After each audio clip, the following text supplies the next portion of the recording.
Hey, what's up, everybody? It's your boy Ran Inspires, aka the little engineer that could, and welcome back to the YouTube channel where all we do is give practical advice to engineer success in your life. If you haven't already, hit that subscribe button. If you have already, I appreciate it. Share it with other people. Tell them, hit that subscribe button. All right. So, I want to hop on here and just talk a little bit, just chat a little bit about something that has been on my mind. So, I am fresh off of a vacation. Went to Costa Rica for Michelle's 35th birthday. I have that vlog coming soon. It'll be uploaded to the page real soon. As you can see, I'm not in my usual place. I had to travel again for work this time, but that vlog will be coming soon. I'm trying to edit it right now. I vlogged basically for 3 days, so it's been hectic editing this one, but we're gonna get it done. All right. So something has been on my mind heavily. It's like I know we don't have control of outcomes or control of life. We don't have control. It all relies on God.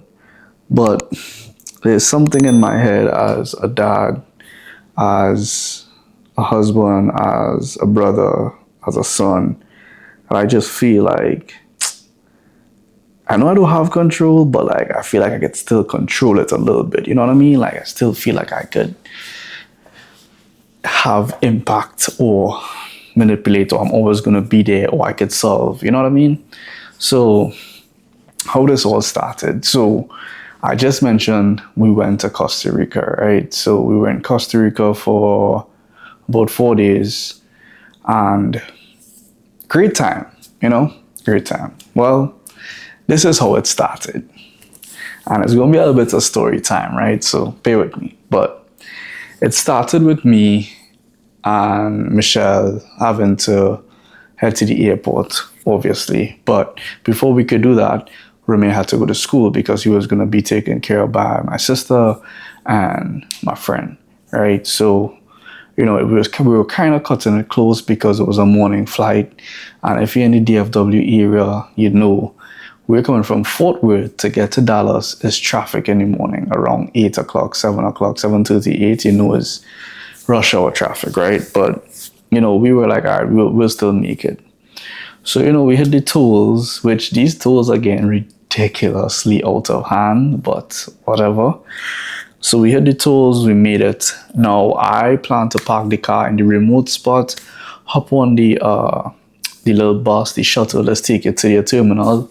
Boom. We do that all the time. Simple. You'll actually seen us do it in our Cancun video. You'll probably seen us do it in the video when we were going back home. We do this all the time. Nothing new, right? It's just that it takes time because you never really know when the shuttle is going to be there to take it to the terminal. So we're driving, cruising.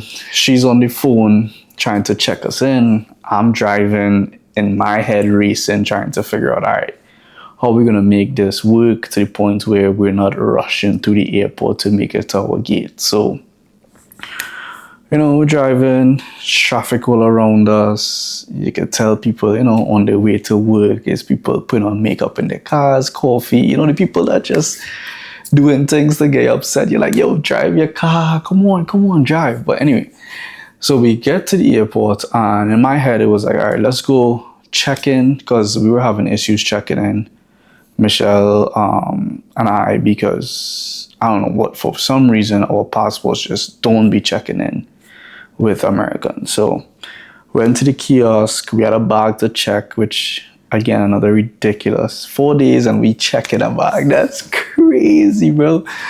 But anyway, we checked our bag. So we went, check it, paid. Now, here's how it started, right? We walk in, boom, kiosk, boom, everything good. The kiosk asks me, there's 2 people on this flight. Who do you want this bag to be under? So obviously I put under my name because I'm paying for it. Boom. I pay for it. I tell Michelle, yo, you go in the airport. We have TSA pre-check and we'll be straight. I'm gonna go drop this car back by the remote, and then I'm gonna take the shuttle back, right? It's like an hour before boarding, so I know I could get back within that time. So as she's about to go, as I'm running out to go back to the car to go drop it, she's like, yo, the lady said you need to be here because the bag is in your name, so she needs to see your passport. I'm like, why you can't just drop this off? Like, anyway, so I had to run back in, show the lady my passport. She's like, all right, cool, you're good. I was like, okay, babe, you good? You go. Michelle, at that time, was like, yo, I don't feel good going without you. I'm like, yo, just go. You'll be straight. You could actually tell me how long the lines are. I will be right back. So I hop in the car again, rushing back, not because I'm necessarily overly late. It's just that, you're trying to, again, you don't know these shuttles, right? The shuttles run every 15, whatever, but you just never know. So get back, boom, whip in, park in my spot. Now, what had happened was I didn't, on the way there, I was like, yo, I don't trust these shuttles. I'm going to just call a Uber. So while I'm pulling in, I already pulled the Uber up. I just hit, boom, call the Uber, right? Makes sense, right? Uber is going to come.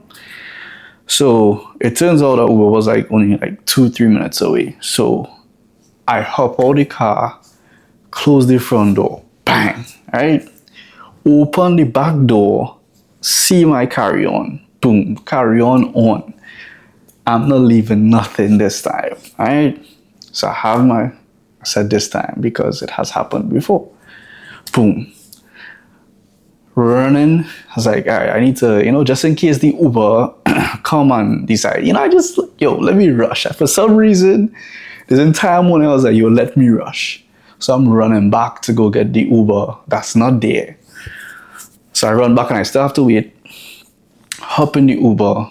There's a Tessie.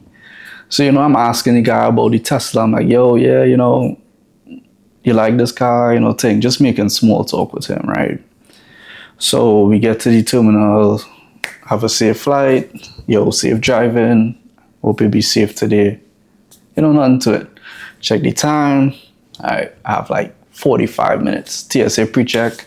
There's going to be a breeze. 5 minutes in, I'm going to still be able to go get something to eat and get on the plane. Celebrate Michelle's birthday. I get to TSA pre-check, boarding pass is on my phone. I show the lady, she's like, yo, yeah, go ahead.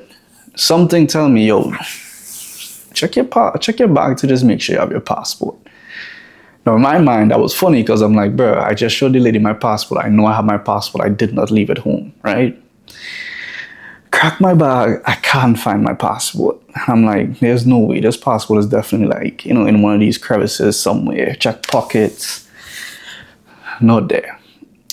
So then, immediately, panic through the roof. I'm like, dog, why? What is going on? Why don't I not have my passport? So I had to make like one of the worst phone calls ever. Yo, babe, I'm not going to make this flight. I lost my passport. I don't know where it is. It's probably in the Uber because I know I had it on me, or I probably left it in my car. Now, remember, I kind of like looked in the front, slammed the door, went to the back. So I kind of like saw the entire car. I don't remember seeing my passport. So I'm like, maybe it fall down at the side. You know what I mean? Anyway, so call the Uber guy's not answering his phone. I have to send a message. So then in my head, I was like, yo, all right, let me get back in the Uber, head back to the parking lot and go to the car and see if it's in the car and then try and come back. And now remember, I was 45. Going back is like 12 minutes to the thing. Then coming back is going to be like another 15. I don't think I'm going to make this boarding at this time. But worth a try, right? So hop back in the car, call an Uber, had to wait for the Uber. For some strange reason, you're at the airport and you have to wait like 10 minutes to get an Uber. Finally got in the Uber. I'm asking her, yo, this driver is not answering. I think I left my passport in that car. How do customers usually get in touch with y'all? She was like, yo, that's the only way, either call or text. So, I'm calling, texting, no answer from him. I'm like, all right, maybe, because I remember like when I left the Uber, I remember looking back because I was like, yo, just in case something fall out of my pocket, right? I don't remember seeing anything. Again, same thing like my car. So I get back to the parking lot and I'm walking towards my car, feeling horrible, but still having some hope that, all right, I'll be able to make this flight. So I'm walking back to my car and I bend the corner. As I bend the corner, I see something in the middle of the road. And I have my passport in a little carrier thing, a gray one. And I see it and I'm like, no way, that's my passport on the ground. So I run up to it and there it is on the floor. There is my passport on the floor. I'm like, yo, what? How did this fall out of my bag? How did this even get out of my bag? But I think what happened was, when I showed the lady, I put it back in my pocket, right? Because I'm just rushing for no reason. Put it in my pocket, and while I was running, I didn't feel it fall out, which is weird because this thing is heavy because of the carrier. So then, anyway, at that point, I looked at the time. I knew I wasn't going to make the flight. So I tell Michelle, she's sad. I'm sad. But I'm like, yo, don't worry about it. I'm going to go see if they have another flight because we're going to Costa Rica. No, we're not going to San Jose, Costa Rica. We're going to Liberia, I think is the name.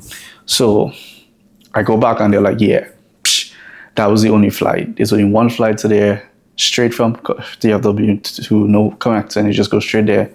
There's but there's one to San Jose at 3, which is at that time was probably 5 hours away. 5 hours until 3 o'clock, because I think it was 10 something. So I was like, okay, sure, I'm gonna do that, you know what I mean? And I'm gonna drive to go meet Bae for her birthday. So I take the flight, whatever, pay the difference. Now this entire time, I'm like, yo, I feel like I did most things correct. I could see where I went wrong, putting the passport in my pockets and maybe not leaving the house earlier, or, you know what I mean? Those type of things. But I'm like, yo, I really have no control.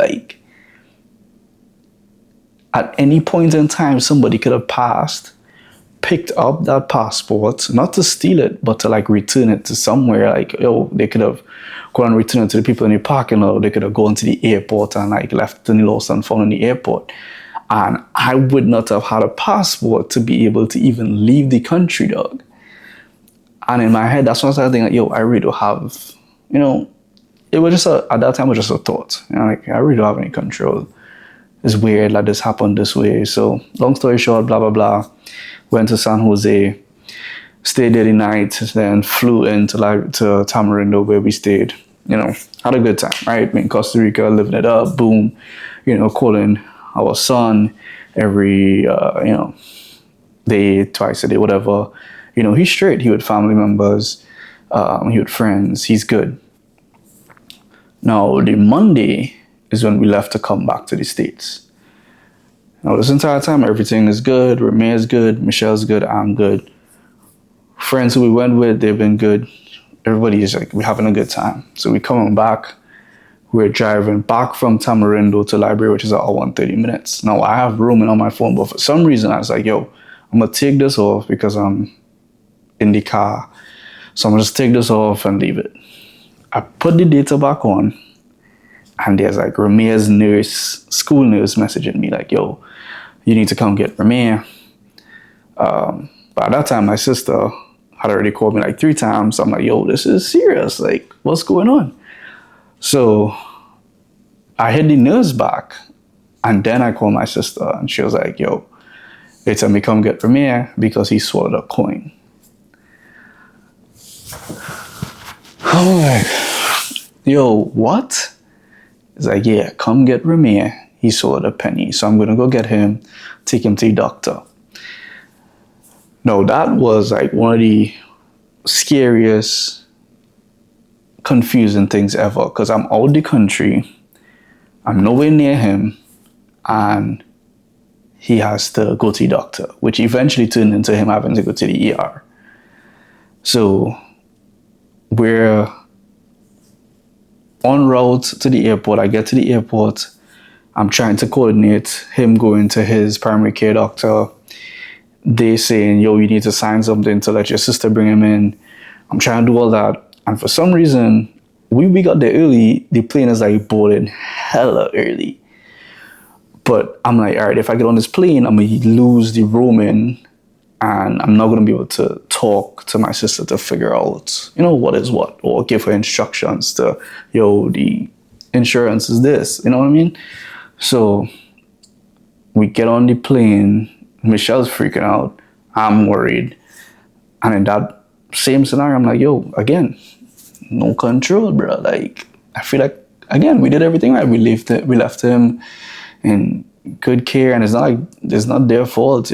Everything, is just strange. Like, he normally don't put things in his mouth. He's 6, but like, all right. So we get on the plane. Obviously, the Wi-Fi don't work until they take off. So we're like, no communication for, I don't know, 15 minutes. So we finally get back on. She's like, yeah, we're gonna have to take him to the ER. They said, yeah, he has to go to the ER, blah, blah, blah, to get a scan and see where it is, whatever. So now we're like looking up on the plane, what do you do? Like, what are they gonna do? Because we have no idea. And we're asking my sister, and sister is like, well, we're here at the ER, and they said, the doctor's gonna come in and talk to us soon, but it's nothing that they've never seen before, blah, blah, blah, right? Anyway, so skip this part, but we get back, we go to the ER, they do a procedure, they get the coin out, he's fine, right? The next day I'm asking him like, yo, why you would decide to swallow this coin, trying to figure out like what happened, right? But, so this is what really sparked the thought, right? And that was a long story to get to this, but I said, Romeo, so what you did when you swallowed the coin, right? Because in my mind, I'm like, all right, if I'm there and he swallows a coin, I could, kind of see him, watch him, understand facial expressions and see if he's, choking, panicking. I could understand what's going on and react and find doctor, blah, blah, blah, whatever. But I know in a school, like, they have mad kids. The nurse did a really good job of like alerting and figuring it out. But so I said, what you did? And he said, well, first I tried to, go to the bathroom, and he said, poop it out. And then he said, after that, I tried to cough it out. Now that's when my mind went to, yo, I'm not around. Nobody's around. He's in the bathroom by himself because he asked to go to the bathroom to do this. What if something happened while he was trying to cough up this coin, right? Like, what if something had happened to him, like something like the coin turned a certain way and cut off? I just, my mind started racing. Even though he was good, it was the day after he's good. I mean, the next day he was back to normal. But in my mind, I'm like, yo, in that moment, right? In that moment when he's in that bathroom, the only person who was with him was God at that time. Like, I wasn't there, a grown-up wasn't there, another kid wasn't there, and like that might have helped. But in that moment, is God and his angels was around him, protecting him from any crazy abnormal event happening at that time. Again, because he has a coin stuck in his throat.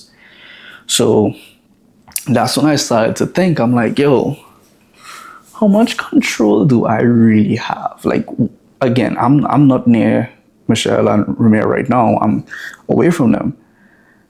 And I'm like, anything could happen. Like, as much as I think I could save the day, as much as I think daddy could come in and save the day, husband could come in and save the day, they're going to be, first of all, I probably can't.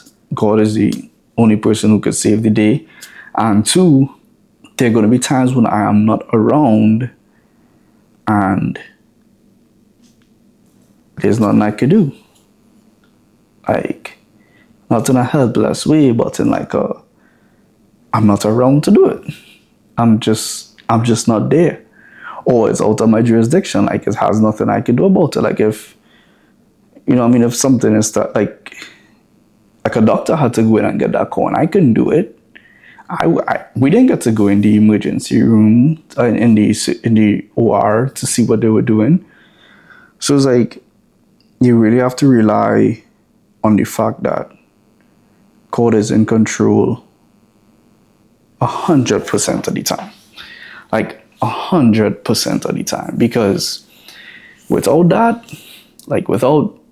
that's why I feel like prayer is super important. Like every day praying, covering your child, covering your family, praying for them, praying that they're protected, because we really don't have control and we really can't save the day. Whether we dare or not, there's certain things that will happen that we just can't save the day. Obviously, when we're around, we might be on, I might have seen him in that corner and be like, give me that. Or, you know what I mean? But even he was at school, so I wouldn't have been there. There are so many times in life when we are not going to be around, and we have to put our faith and trust that God is in control and is going to take care of our family, take care of our friends, take care of the people that we love, take care of our assets, take care of our projects or businesses, all these things. Because we put a lot of work into building things, we put a lot of work, we put a lot of checks and balances into our lives to make sure, we stay safe, we stay healthy. But at the end of the day, and you see it all the time, people, the fittest people, they running every day, working out every day, eating right, but they get some type of disease or cancer. It's like, we could put as much effort and try to control what we could control as much as possible.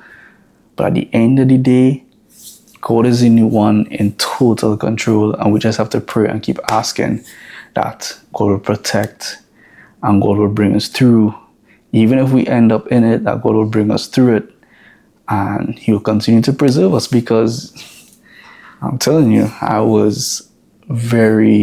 when He told me that, I really started thinking, God, you were the only person that could have been with him in that time. Like, you were the only person that could have kept that coin from doing something weird. You know what I mean? So, I had a couple things I wanted to dive into, but I feel like this video already went long enough. Everything is straight now. He's good. But if you get nothing else from this, just know that your serenity prayer, right? God grant me the serenity to accept the things I cannot change, the courage to change the things I can, and the wisdom to know the difference. And through it all, put your trust in God. Pray every day. Cover your family. Cover your friends. Cover your assets. Cover all these things. And, we'll go from there. Just keep trusting God. And that's it. That's all I had for today. And that's it. I'm gonna end it here. But just know that don't let the fear of the unknown, the fear of lack of control paralyze you, because God did not give you a spirit of fear, but a power, love, and a sound mind. So stay focused, keep praying, stay inspired, stay prayed up. And as the songs say, it will all work out. It's your boy Ram Inspires. Thanks for lending me your ear. You could have it back.